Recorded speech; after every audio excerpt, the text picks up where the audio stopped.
everyday life who ministered to him,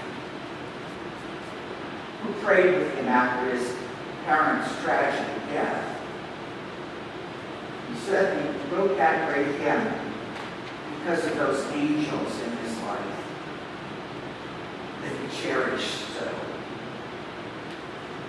Of course, there are countless passages in Scripture that refer back to angels.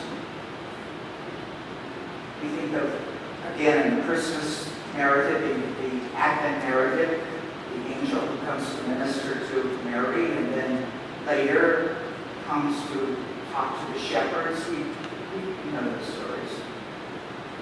But I believe that our race has been so fascinated with angels for so long because we long to experience the divine. We long to have our lives interrupted by the divine. Because we believe that God is among us, but we want to see a manifestation of that.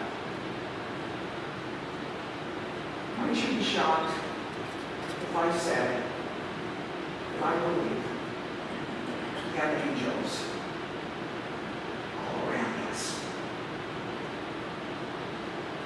But we don't recognize them because they don't have halos, and they aren't playing harps, and they don't have beautiful wings. But they're there all the time.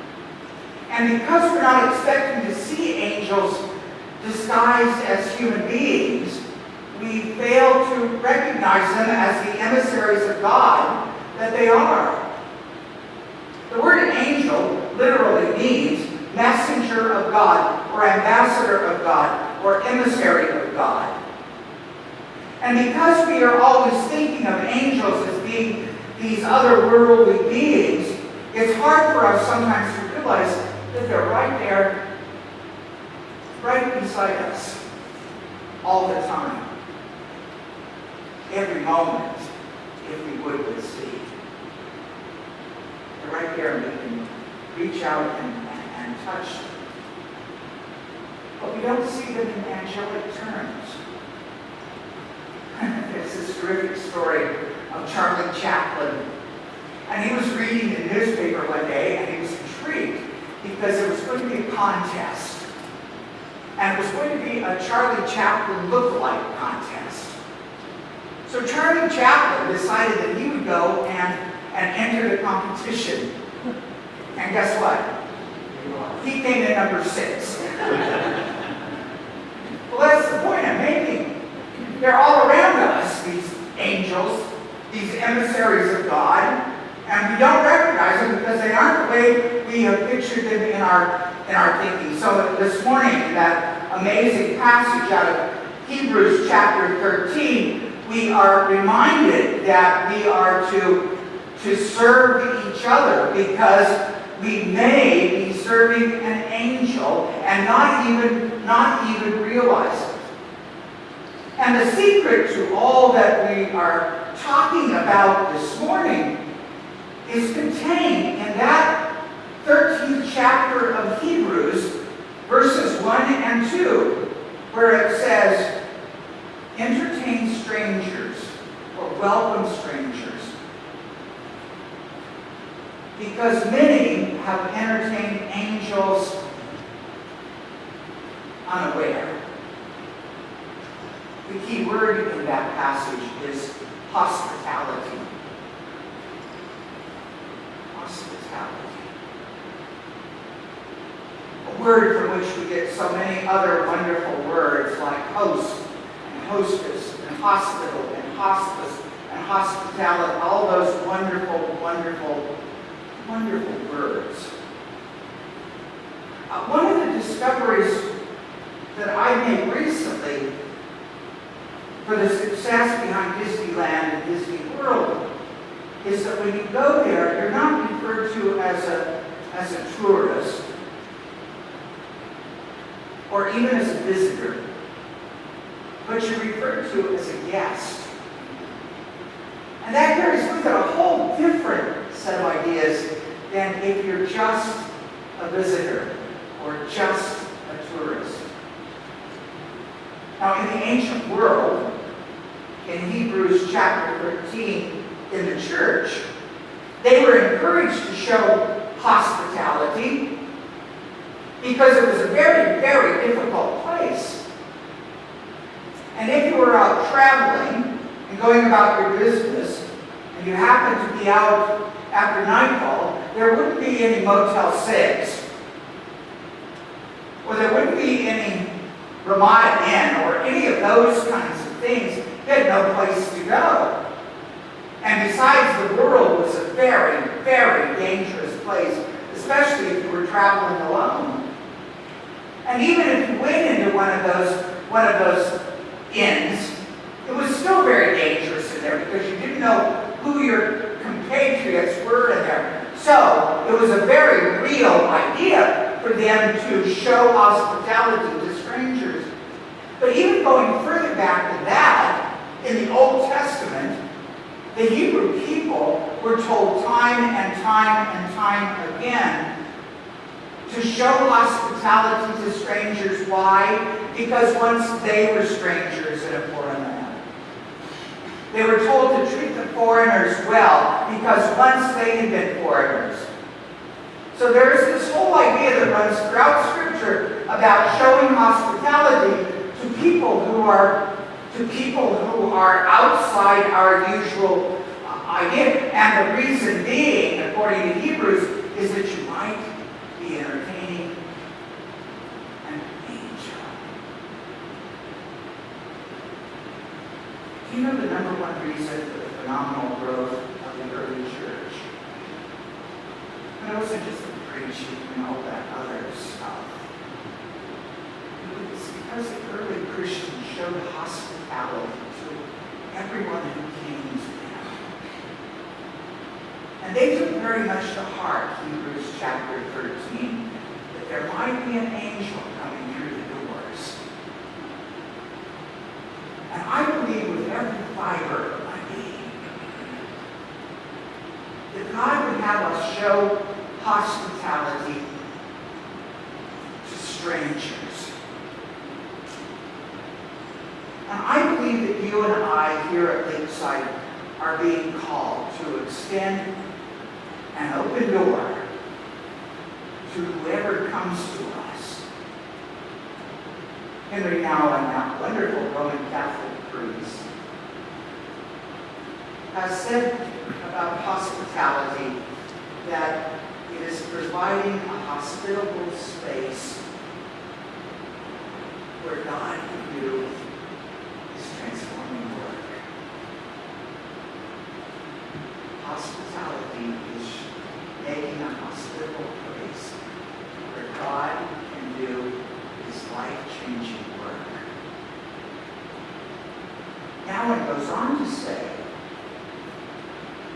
that everyone in positions of leadership of any kind, an executive in an office or somebody in a condo association or in any other setting, the leaders of any kind, we can either exercise hospitality, where we can treat people as guests and friends and welcome them,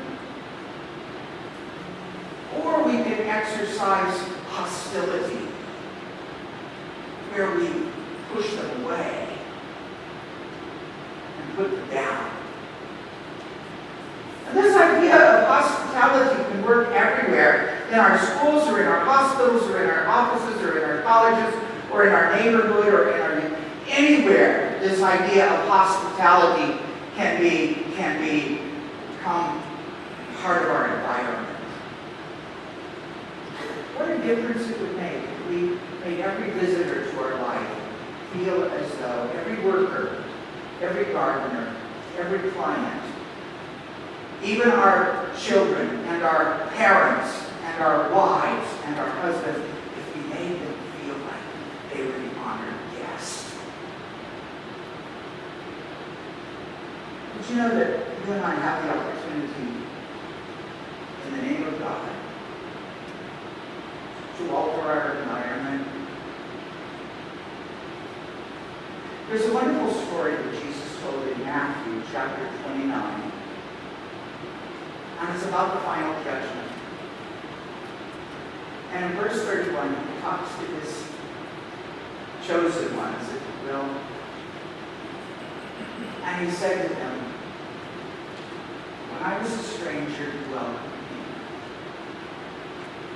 When I was in a hospital, when I was sick, when I was naked, when I was hungry, you ministered to me. And his chosen ones, that are called the righteous, they said, Lord, when did we see you a stranger? When did we see you naked? When did we see you without food or water? When did this happen? And what does Jesus say? As you've done it, one of the least of these, you've done it for me. I would imagine they were shocked because they probably were searching back through their memory banks, wondering, when did we ever do that? But simply, when we see Jesus in the face of another.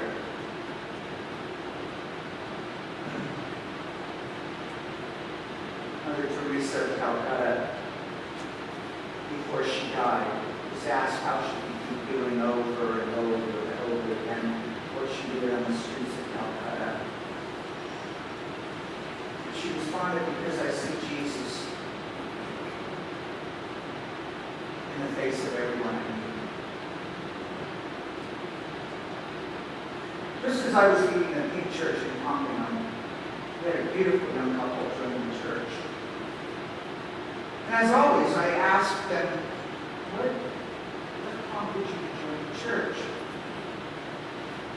And they said, well, you have a greeter. We're looking for all greeters. You have a greeter at the door every Sunday. And when we came here, she made us feel like we were important.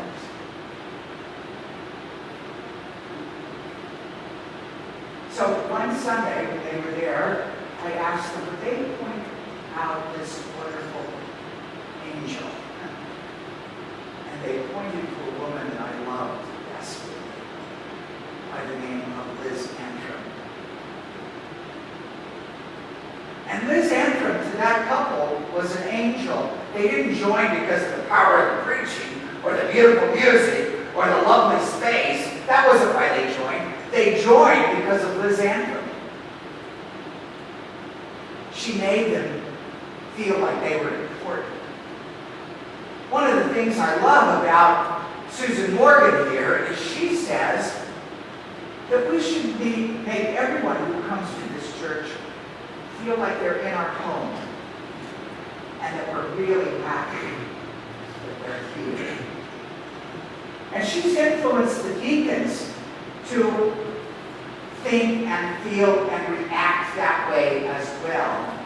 That when people come, they are made to feel like they're important, like they're in their home, and made to feel welcome. So to Liz Antrim and to all the other angels in all the world, we say thank you. But for us this morning, my prayer is that our eyes would be open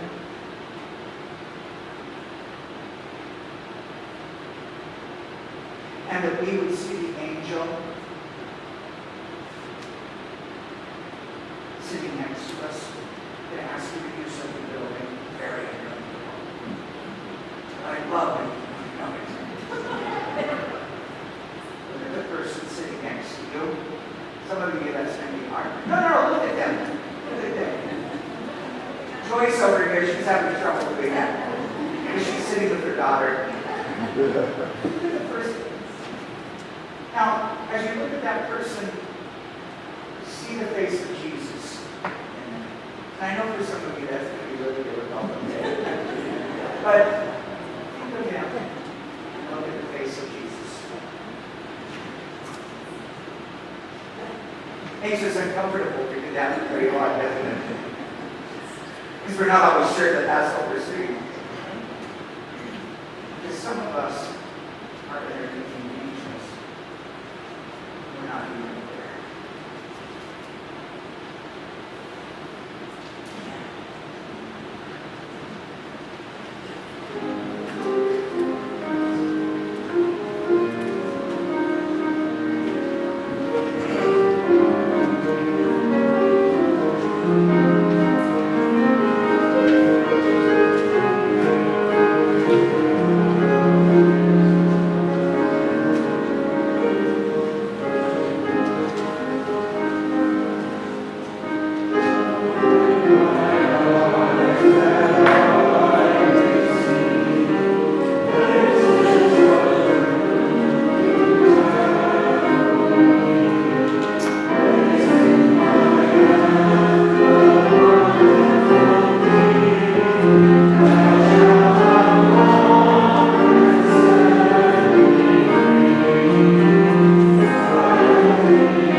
practice random acts of kindness. Your word either confirms or further your kingdom when we show kindness and compassion to another person. We pray that Jesus' life and teaching can be our example for sharing intentionally our talents, prayers, times, and offering. We humbly give this offering as an expression of our faith. Amen.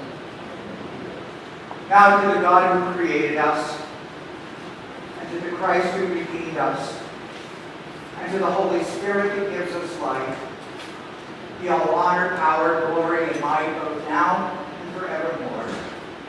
May the Lord bless us and keep us.